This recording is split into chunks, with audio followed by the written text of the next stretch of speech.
ചുരുങ്ങിയ കാലം കൊണ്ട് മലയാളികൾക്കേറെ പ്രിയപ്പെട്ട താരമായി മാറിയ നടിയാണ് അനശ്വര രാജൻ.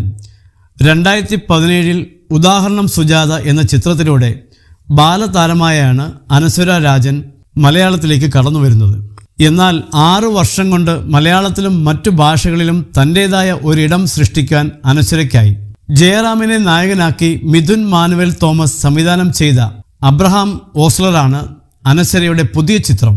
ഓസ്ലറിൻ്റെ വിശേഷങ്ങൾ ബിഹൈൻഡ് വുഡ്സ് ഐസിന് നൽകിയ അഭിമുഖത്തിൽ സംസാരിക്കുകയായിരുന്നു താരം. സ്റ്റേറ്റ് അവാർഡ് ലഭിക്കുന്ന പെർഫോമൻസ് ആണ് നേരിൽ അനശ്വര കാഴ്ചവെച്ചിരിക്കുന്നതെന്നും അതിന് താരത്തിൻ്റെ പ്രതികരണം എന്തെന്നും ചോദിച്ചപ്പോൾ എല്ലാവരും പറഞ്ഞ് ഹോപ്പ് തന്നിട്ട് അവാർഡ് കിട്ടാതെ വരുമ്പോൾ തലയിറങ്ങി വീഴുമ്പോൾ സമാധാനമാവും എന്നതായിരുന്നു അനശ്വരയുടെ പ്രതികരണം.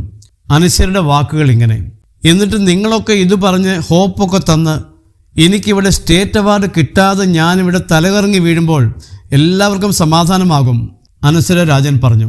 മലയാളത്തിലെ ഹിറ്റ് കോംബോയായ മോഹൻലാൽ ജിത്തു ജോസഫ് കൂട്ടുകെട്ട് വീണ്ടും ഒന്നിച്ച നേരിലൂടെ തിയേറ്ററുകളിലും സോഷ്യൽ മീഡിയയിലും കയ്യടി നേടുകയാണ് അനശ്വര രാജൻ.